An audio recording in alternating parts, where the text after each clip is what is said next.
I was born in 1997 to two very young, very, I don't even think punk is the word, odd people who met in youth theatre and at like 23 or 24 had a little surprise baby show up in the form of me.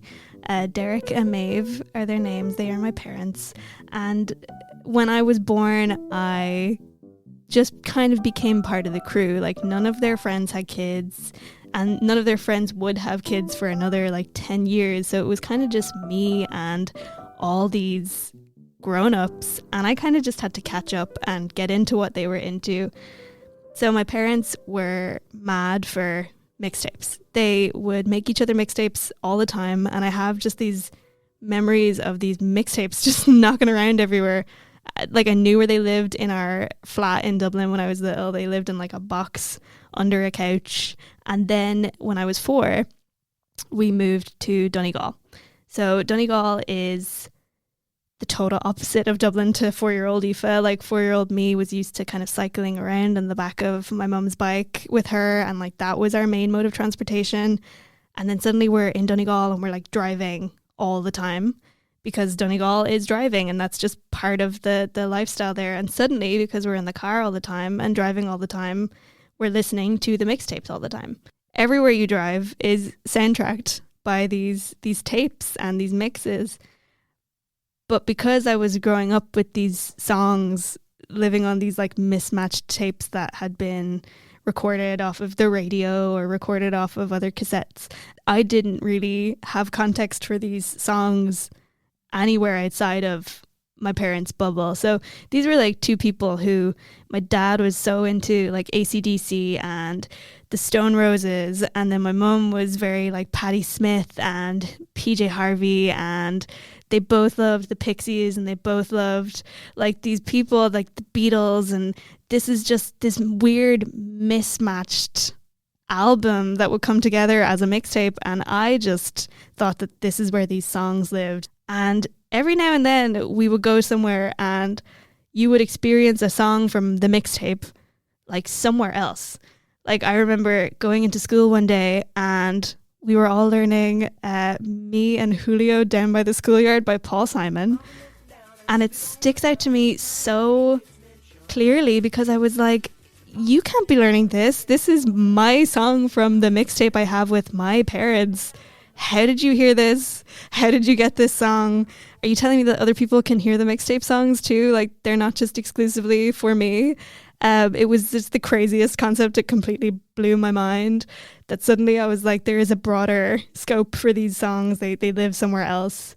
Didn't make any sense to me. It does now though, and it's crazy how much these tapes informed the person that I am today and completely informed my taste in everything. Like, sometimes I get a song stuck in my head and I'll be like, what is that?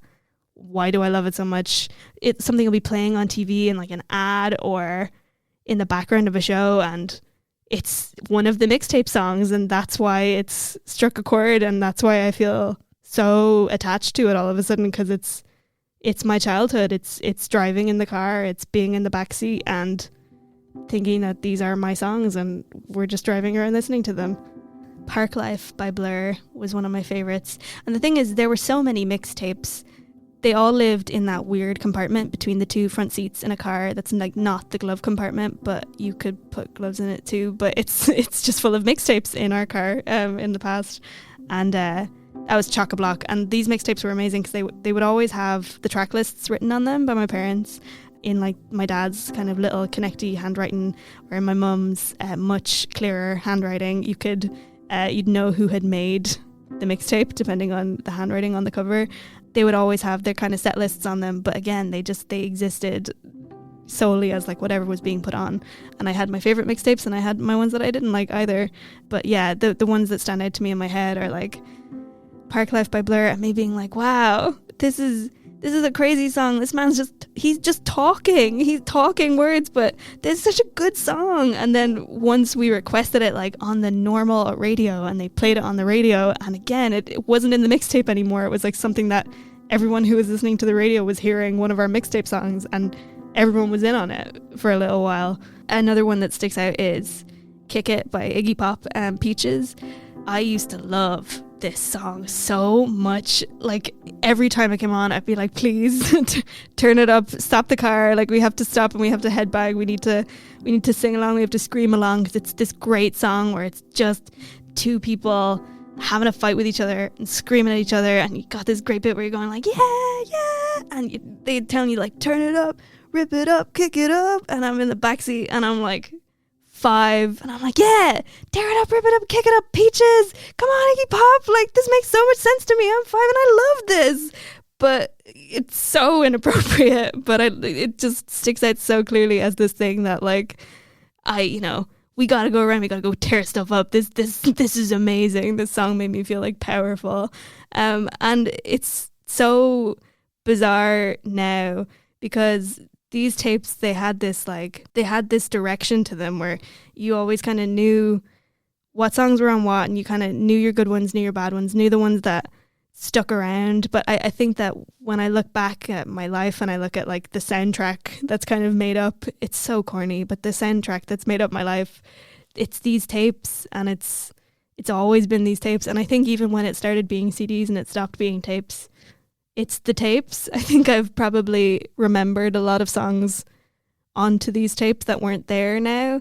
I think that my parents had great taste, and I think that they completely informed the taste that I have today. But I would have been like, 7, and they pulled out the Yeah Yeah Yeahs, and I was like, yeah, this is so cool. I am so heartbroken, but I don't understand why yet. I had just seen like Star Wars, and Anakin, spoiler, dies, and Padme dies, and there's all these broken relationships, and I'm listening to Maps by the Yeah Yeah Yeahs and really feeling these songs so deeply with all of these things that I'm attached to culturally. And I look back at it, it's all my parents, it's all their music. And it's everything that I am now is these songs. And as we grew up, and I think I got to like 9 or 10, and I saw MTV Video Music Awards, and I saw Anastasia perform Left Outside Alone, and I informed my own music taste from that point onwards. I started to figure out what I liked that was not my parents. I don't think they were mad on the whole Anastasia thing. They were very supportive, but it was not for them.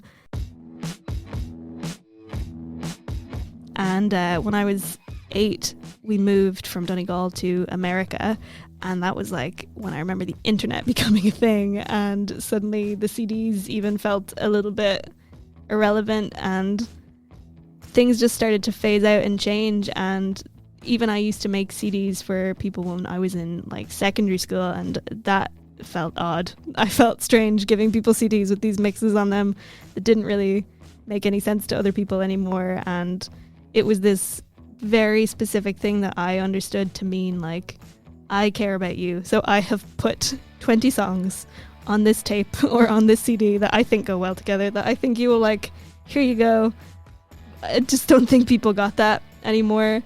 And even when I got to college, I made somebody like a YouTube playlist before I was on Spotify. I made someone like a playlist of songs on YouTube that I fancied, and I sent her this playlist of songs, and even that felt like a misfire. That felt really like the wrong thing to do. And then I know people started, we started using Spotify, we started using iTunes, all these things, and like building playlists, and it all moved to playlists. And this felt like a really easy way to do it all of a sudden, as I didn't have to go to Asda and buy my big 60-pack of blank CDs anymore. It was irrelevant. I could just do it on my phone. I could just do it on my computer, make these mixes. And I actually feel like I stopped being good at it. And even looking at like my parents' playlists on Spotify, they're so well done. They're so well mixtaped.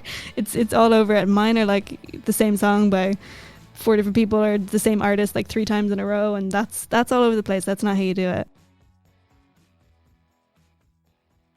As I grew up and things like changed in my family, and like my mum passed away when I was 18, and we had this like weird thing all of a sudden of trying to curate a person's past and the things that made up that person.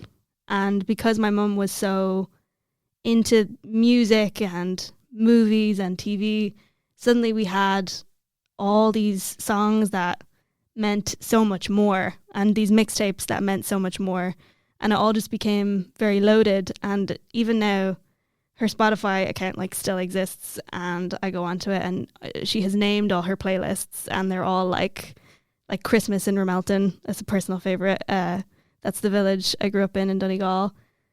And like Christmas in Ramelton, it's like 20 songs, and it's the best Christmas mix you could ever listen to, because she's just queued it up all so perfectly, and the songs all go so well with each other. And in the middle of it, you've got like a random song from The Wizard of Oz, because, you know, The Wizard of Oz is always on at Christmas, so it's Christmas music, but it's just so her. And suddenly this goes from being just like a mix of songs to just being choices that were made by her, and they feel very personal. And a song that really sticks out from these tapes is Gigantic by the Pixies. And I would say more specifically by Kim Deal, who is just one of my favorite people in the world. We used to listen to a lot of Pixies and Breeders, and she is just a voice that I would associate with my childhood. And I have since like seen her live and seen her do Gigantic and seen her do all of her Breeders stuff, and it's just like this transcendent experience where you're like, no way are you here singing that song. That's one of my songs. No way. And Gigantic became this really important song because it was just one that I really like. Me and my mum loved together, and we would just, if we were handed a guitar at a party, Gigantic was our go-to song, and we had the harmonies down, and I had the guitar solo down, and it was kind of our jam. And after everything that happened with her and her passing away, and this song in particular is like, this is the one. This is the one that when I'm really missing her, I'm like, I'm going to go listen to Gigantic, and I'm going to go sing along with Kim Deal, because I feel like this is her. And to the point where literally now I have on my arm the word Gigantic, and the song goes, it's got like Gigantic, a big, big love. So on my arm I have Gigantic, and then where my mum is in Donegal, on her kind of headstone, which is terribly morbid, but it's a great way to really piss off the Donegal grannies. It says a big, big love. So we kind of have that forever. And I think that that's kind of one of the gifts that these tapes brought us and this music brought us. Now when I go back and I hear the songs from the mixtapes, or I go back and I listen to the songs that I still listen to all the time from these tapes, there's just so much of her in them, and they feel so much more, and it's kind of amazing. It's like the greatest gift that I could have been left behind was these mixtapes that are so full of her. And when I listen to them, or I listen to any songs from the tapes now, the best part is closing my eyes and going back in time and just being like 4-year-old Aoife sitting in the back of the car, like ripping it up to Iggy Pop and the Pixies and going crazy and just like loving every second of it without even realizing it, because it didn't mean anything at the time. But I think if I could be anywhere in the world, I would love to just be that kid again and just rock out.